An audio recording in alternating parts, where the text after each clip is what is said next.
Amar'e, Stoudemire, Chapter 15. I walked home with my brother, or, I don't know, maybe I kind of floated. "This trip is quicker on a skateboard," I said. "Look at me, man," he said. "I'd break a skateboard." "Yeah, I'm getting a little too tall for it," I said. It made me think of that first game against the bullies. The one where they'd waited until I went down the road to skate before they agreed to play. I told my brother the story. When I finished, he nodded. "I know those kids," he said. "You know Carlos?" I asked.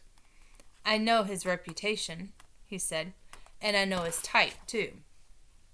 I knew what he meant. "Well, why do they have to be such... what?" said my brother. "Jerks? Bullies? Who knows? There are probably as many reasons as there are kids like that. I'll tell you one thing I've noticed. Some people get kicked around, and they look for some place to hide. Some people get kicked around, and they look for someone they can kick." "Yeah," I said, "I guess." But I knew he was right. He was 5 years older than me, and he'd been out there in the world a lot more than me. He'd seen a lot more, including some really bad stuff. I remembered Carlos, how thin he was, and the dirt under his nails. I thought about Ledge and how nervous he seemed with all those ticks and twitches. "Man," I said, "that's messed up." "Yes, sir," said my brother. "But hey, why are we talking about this negative stuff? I'm going to tell Dad he's got a baller in the family."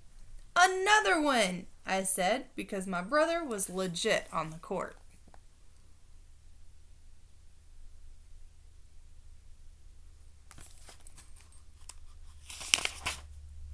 He smacked me on the back. It wasn't a Yeti smack. It was an older brother smack. We both smiled. "But let me tell you about the game first, okay?" "Let me tell him about the game first, okay?" I said. "It's all you," said Junior. "It's just that. I don't know. It's funny," I said. "It was like Dad knew I could do it before he even knew what it was." "Yeah," he said. "He's funny that way." After that, we walked along without saying much. That's easy to do when you'd spent years sharing a room with someone. You can just be in the same place with them and be glad they're there, but not have to say anything. And that made me think of my room, and that made me think of my history paper. So I was walking along thinking about the paper and about the game, and about the game and about the paper. All of a sudden, I knew the answer. I knew what Martin Luther King Jr. meant to me. "Hey, bro," I said, "I'll see you back there, all right?" "Wait," he said, "is Dad getting pizza? Ice cream? You know something?" No, I said, laughing. "It's nothing like that. Just something I have to do." I took off at a run. "Hey, Dad," I called as soon as I got through the front door. By the time he called, "Hey, Stat," back, I was already in my room. I flipped open my history notebook and began reading what I'd already written, and there it was, right in front of me. Dr. King stood up for what he believed was right against tough odds, and I'd sort of done that too.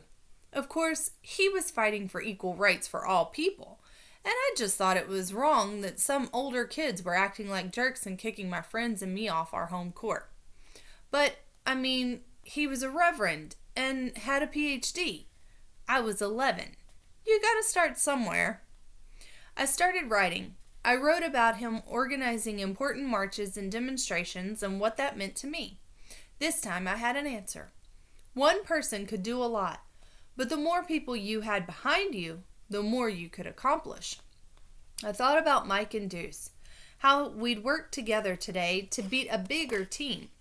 I thought about Junior helping out and all the kids who'd come to watch and how that helped us have a fair game. After a while, even bullies start behaving when they know people are watching, I wrote. Dr. King knew it, and I can tell you for a fact that it's true. I finished the last page in no time flat. Then I went out to talk to my dad. I thought that, all things considered, I might be able to talk him into getting some pizza tonight. Turns out, he wasn't too hard to convince. Before I got to class the next day, I had double-checked the paper and was ready to go, except for one spot where I'd sort of torn the page while erasing something. It looked really good.